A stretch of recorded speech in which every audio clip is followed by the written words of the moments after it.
All right, it's game number 55 for the Boston Celtics, and it's going to be a good one as they head up north to the border to take on the Toronto Raptors. Welcome into the Celtics pregame report for CLNS Media. I'm your host, Josue Pavone, and I'm joined today by another CLNS Media member, Evan Valenti, who's making his Celtics pregame report debut. What's going on, Evan? I'm doing a lot of debuts in the past week, man. We had the Garden report on the game together, and I'm on the pregame show with you. It's like, man, I don't even know what to say at this point. I'm like overwhelmed with new emotions. I can't even contain myself. It's long overdue, too, Evan. I don't know what took so long, but we're here now. We're in this. We're in that stretch of the season where things can get interesting right before the trade deadline, and then before you know it, after the All-Star break, we're heading home for the into the playoffs. Man, it's been an incredible season.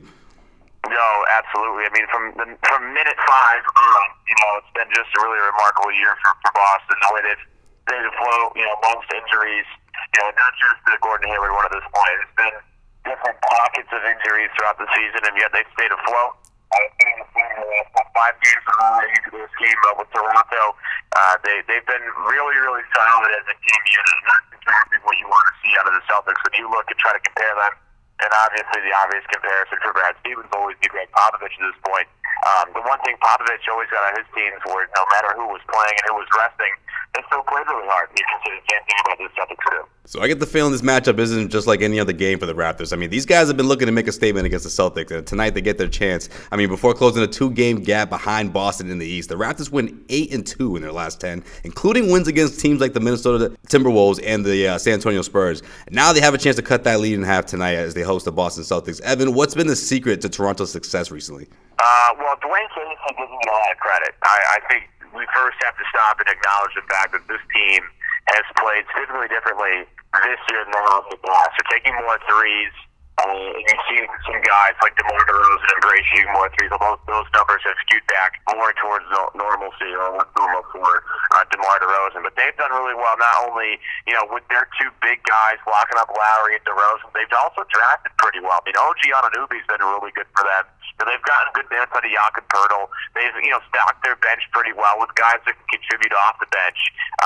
Serge Ibaka has dialed it back a little bit for them this season, and it's become pretty effective. They really, again, you look at just a solid team effort all the way around. I know that DeRozan gets most of the credit for how well they play, and Lowry is fantastic as well. But you look around that team, they've got contributions from everybody, and it really is a team effort. If you're going to do anything in this day and age in the NBA, and if you're going to go really far, it can't just be 2 guys. There are so many teams that are much deeper than just 2 guys, including the Boston Celtics, including a team like Cleveland, of course, including Golden State and Houston, San Antonio, and Oklahoma City.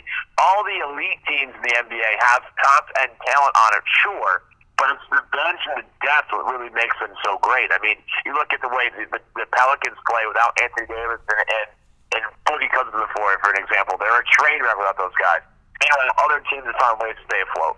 So Marcus Smart came clean about his hand before Sunday night's game, or I should say Sunday's game against the Portland Trailblazers, when he said that he punched a picture frame out of frustration for missing the game-winning three-pointer against the Los Angeles Lakers, and trade rumors are heating up. ESPN's Mark Stein recently reported that the Denver Nuggets are exploring a deal for Smart, and while Emmanuel Mudiay's name came up, the Celtics are still asking for a first-round pick as part of the deal. What's your reaction to this report? And secondly, do you think the Celtics could actually not only pull off a deal for Marcus Smart, but can they actually get a first-round pick from a team before Thursday's deadline? There's no way for me, and I'm not Danny Ainge, but there's absolutely no way I'm trading Marcus Smart for Emmanuel Mudiay. I mean, what does Emmanuel Mudiay do well? Name me one thing he does really well. I don't think he really can. Like, he was this big high school product, but overseas and trying to play one year, came back, and just has a lot of flaws in the game and hasn't really recovered. Meanwhile, Denver Nuggets have clearly moved on. They love what they have in Jamal Murray. They re-upped on Gary Harris. And they're trying to move Mudiay. What is the point to try and trade Jamal? What do you get out of it? Mudiay gives you nothing. At least Marcus Smart knows the system. He plays unbelievable defense. And what I call a defensive unicorn at this point, because he can guard almost any position. But despite being 6'3", 6'4", if Danny is going to move Marcus Smart, it's going to only be for something that is going to be advantageous for the Boston Celtics. Getting a first-round pick, that helps because Sam Sheed has so definitely pointed out for Celtics over the past couple of weeks that teams that hit on these late first rounders and don't trade them away for a year rental, like a guy like Lou Williams or a guy like Tyreek Evans, those teams tend to do better because they have so many guys on cheap, controllable contracts. That's the only reason why they want a first-round pick, because it gives them a cheap, cost-controlled asset for a couple of years, where they might not bring Smart back next year. At least they have a guy in the books for like roughly $2 million. Smart, depending on who you are and what your viewpoint is, may make might make the MLE. He might make more than that. He might make 10. He might make 12 million. We'll see how it goes.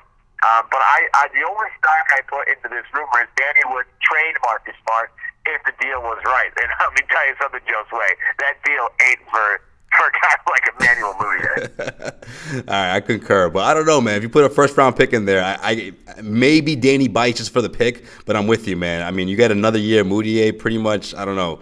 I want to say at the end of your bench, just the same situation he's in Denver. Mudiay is not better than Terry Rozier. Let's put that out of the way real quick. He's not better than Jaylen Brown. He's not better than Jason Tatum. He's not better than, half the guys in the team are right now. And I would rather, to be frank with you, Josue, I think Shane Larkin is better than Emmanuel Mudiay. The way he plays this team, he guards all 92 feet of the floor.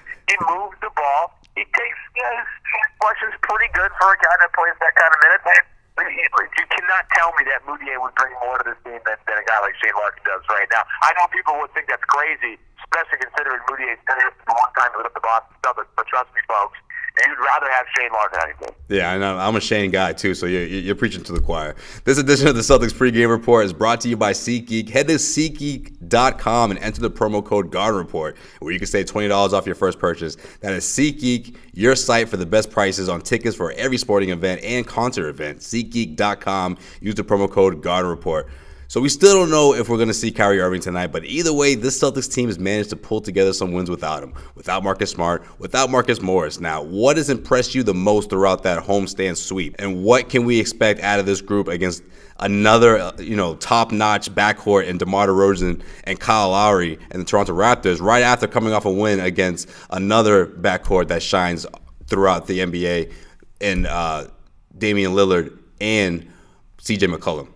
Well, I think the Raptors are a little deeper than Portland is. I mean, Portland really is like McCollum and Lillard, and sometimes they get a great game from Yusuf Nurkic, and sometimes get a game from Mo Harkless. They really aren't too much other than that. Again, these two other guys with DeRozan and with Lowry, they're a little bit different. They're a little bit more physical. I mean, DeRozan is so physically imposing, especially as he's closer to the basket. Lowry is tough on both ends.